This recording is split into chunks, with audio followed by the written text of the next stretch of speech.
a gente voltou a assistir em televisão e telas algo que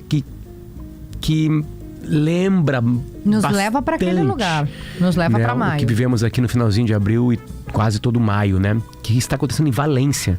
Já são mais de 100 mortes na região de Valência. 100 mortes na região de Valência. Por uma tempestade de enchente absurda. E a gente está procurando brasileiros e encontrou brasileiros por lá para contar pra gente. A gente está mostrando na nossa live algumas imagens, né? E o Lucas Pereira é um brasileiro que mora lá. Lucas, obrigado por nos atender, cara. Muito obrigado. Bom dia, como é que estamos? Tudo certo contigo? Caiu o contato. A gente está comprando imagens de salvamentos parecidíssimos com a gente viu no Vale do Taquari, aqui na região de Eldorado. Uma senhora sendo tirada da água barrenta por um helicóptero, certo? Os carros, aquela imagem me lembrou muito, assim, do que a gente tinha visto, né? Lucas, nos ouve agora? Sim. Bom dia. Sim, agora sim. Bom dia. Boa tarde para ti aí, né? Boa tarde. Lucas, tu é um brasileiro, deve ter acompanhado quando a gente viveu isso aqui no Rio Grande do Sul. E aí o destino coloca na tua região aí na Espanha cenas muito parecidas, cara. Como é que está a situação? Rapaz, complicado, muito complicado. As pessoas estão sem luz, sem água, estão isoladas literalmente, porque ninguém pode sair, praticamente não pode entrar. Não tem transporte público para esses bairros. E quem tem carro tinha, né? Porque parece filme de terror de fim do mundo. É a palavra que eu posso descrever tudo que eu vi. As imagens que a gente vê são impressionantes. É a cidade embaixo d'água mesmo. Continua, por favor. É só para contextualizar para o nosso ouvinte, para quem quiser também para quem nos acompanha na live aqui. Literalmente embaixo d'água. Por quê? Porque a gente estava esperando em Alzira, que é um município de Valência, em 1957. Em 2000 teve isso. Então estávamos todos esperando que acontecesse lá. E quando aconteceu no nosso bairro, nessa parte de Valência, foi todo mundo salve-se quem puder. Porque ninguém estava esperando que acontecesse. E foi tudo muito rápido. Questão de 5 minutos, já tinha água no joelho. É isso que eu ia perguntar. Choveu muito durante um dia inteiro, durante 2, durante 3, pra gente ter uma ideia. Aqui a gente não imaginava que a água, quando aconteceu aqui em Porto Alegre, no Rio Grande do Sul, a gente não imaginava que a água chegaria em tais lugares. Como é que foi aí? O antes, digamos assim. Choveu em uma parte, mas logo o que saiu nos noticiários, o que não saiu nos noticiários, que teve uma barreira de água que não suportou a quantidade de água. Bom, o dique então não suportou. Rompeu. O dique não suportou. Então o que não saiu nos noticiários foi essa parte. Entendeu? Que eles não contam.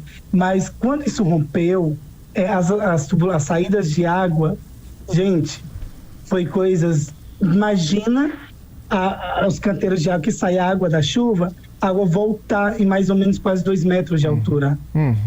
Lucas, a tua região... Tu mora... Bom, Valência em si tem cerca de 790 mil habitantes, mas a região metropolitana de Valência tem 1,5 milhão. É a terceira maior cidade.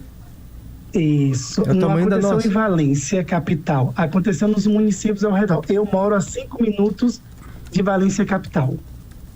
Mas ocorreu na capital também, não? Em Valência, não? Não. Em Valência, capital, não. Tá. É na região de Valência. Valência, capital, tá intacto. A única coisa que não tá usando são os metros. Os metrôs, né? Os trens. E aí você estava falando que vertia água, que rompeu uma barreira, né? A gente está lembrando muito, porque aqui aconteceu muito parecido, né? Dos diques sendo rompidos, e aí a água toma conta. E que cenas você pode descrever pra gente? A gente estava vendo agora o resgate de uma senhora com um cachorrinho, né? Que deixa a gente com o coração apertado, porque a gente volta lá em maio. Mas que cenas? Vocês chegaram a ver um vídeo de uma guria, de uma menina, que ela estava num pé de árvore e não tinha nada, só água, que ela descreve que a situação dela é estar no meio do mar, porque ela não via nada. Tudo escuro, porque estavam sem luz, certo? Ficamos sem luz literalmente, e água de um lado e do outro. Vocês chegaram a ver esse vídeo? Sim, Vimos. E a gente está vendo nesse momento, Lucas, enquanto tu fala, um vídeo em que tem assim, uma quantidade impressionante de carros, né? Que é de veículos assim sendo levados, arrastados como se fosse assim, a impressão que dá é que é um barquinho de papel com uns carrinhos de brinquedo, assim.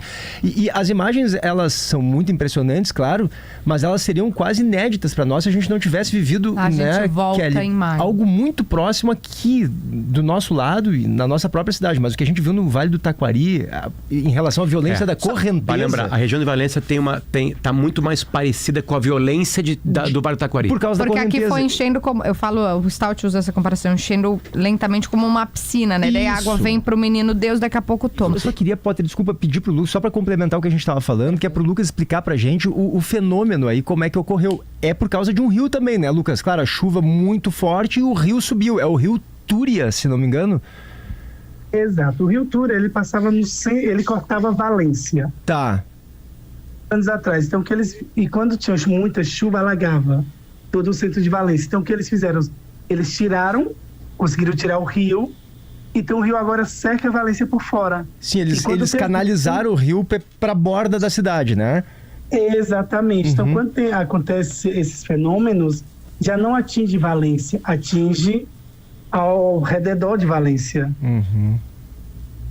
E o final, juro para vocês, eu não imaginava que ia presenciar as pessoas em cima dos carros, pessoas desesperadas, crianças. E assim, o que salvou o carro do meu namorado foi que a gente chega. Eu normalmente fecho o salão às 7. Esse dia fechei o salão às 5:30 para ir para casa. Sim. E quando a gente chegou em casa, eu falei assim, olha, aí bloqueou meu telefone. Vamos comprar um telefone para eu usar até amanhã que eu vou na Apple. Não tardamos 5 minutos em casa. Quando descemos, andamos como 2 metros. Aí eu comecei a ver as ruas assim, alagadas. Eu falei, oxe, e essas ruas alagadas? Do nada. Muito rápido. Porque quando a gente passou, não tinha nada. Tava tudo limpo, tudo seco. Andamos mais ou menos, não foi 1 metro. Gente, a água começou a subir. De uma maneira desgovernada, assustadora. E quando eu olhei para a roda do carro, que eu vi água cobrindo a roda do carro, eu virei para o meu namorado e falei assim, damos a volta, vamos para casa porque isso é enchente. Ele começou a desesperar porque ele já havia vivenciado isso antes. E ele sabe o que final. Aí ele virou e falou assim, onde é o ponto mais alto do bairro? Eu falei, caramba, não sei. Ele é a ponte que vai para o centro. Eu falei, é a ponte. Quando chegamos à ponte, tinha 10 carros. 10 pessoas tiveram a mesma ideia. Logo, a polícia já parou, já não deixaram mais as pessoas subir carros nas pontes para poder ter espaço por conta de emergência. E a gente desceu para minha casa, questão de 5 minutos, da ponte para minha casa. A água já estava na rua da minha casa. Eu falei, olha, vamos subir, colocamos uma bermuda e descemos para poder ajudar quem precisar. Eu moro no segundo. Quando eu desci, a água já estava entrando no portal do prédio. E foi tipo, um olhou para a cara do outro, como? E tinha umas mulheres que não estavam conseguindo ir para casa, porque o desespero das pessoas começaram a abandonar carro no meio da rua, a vizinha do nada queria tirar o carro da garagem, porque aqui as garagens são subterrâneas, a maioria, e eles enviaram alerta às 7 da tarde. Às 7 da tarde que eles enviaram alerta de enchente, a gente já estava com água até o joelho. Então, quando os vizinhos receberam alerta que desceram para tirar o carro, já não tinha como. Eu queria te perguntar do alerta, porque a gente também, quando teve aqui, ainda que as autoridades começaram a dizer, olha, vai vir um volume de chuva muito grande, falaram nesses termos, assim. Como é que foi aí? As pessoas, vocês foram avisados? A chuva, tudo bem, a gente foi avisado da chuva e tudo isso, mas isso não era uma coisa comum de se ver. Vizinhos viraram e falaram assim, eu vou colocar o carro em cima da calçada. Mas em cima da calçada já tinha quase 1 metro de água. Não tinha como. Então, quando o governo mandou alerta para as pessoas não saírem de casa, para colocar os carros em lugares altos, já estava o caos. O caos totalmente... Gente, terror. Essa é a palavra correta Lucas Pereira, para dizer. o teu relato na região de Valência, na Espanha, é absolutamente igual a muitos relatos que a gente Sabe vivenciou. que o relato do Lucas absurdamente tá me lembrando igual. muito, Potter, o que houve no Vale do Taquari em setembro, na primeira enchente. Por quê? Porque as pessoas não imaginavam que a água fosse subir de maneira tão rápida e não se prepararam, não saíram de casa. E aí, lá em Valência, teve 95 mortos já. 95 mortos, porém dezenas 97. Vai aumentar esse número. 97 o Lucas está Hoje dizendo. vai passar de 97 e centenas de desaparecidos. Então, as pessoas não imaginavam que fosse algo tão... Depois, claro, como a população ficou vacinada, quando houve a enchente de maio aqui, as pessoas saíram de casa antes, né? Porque preparação. imaginavam que pudesse ocorrer algo pior. Mesmo mais violenta, né? Exatamente. Conseguiram se defender melhor. verdade. Lucas Pereira, só para acabar, nos noticiários, enfim, a responsabilização está caindo no colo de quem? Do governo. Governo O estadual, governo já municipal, federal? fez Boa pergunta.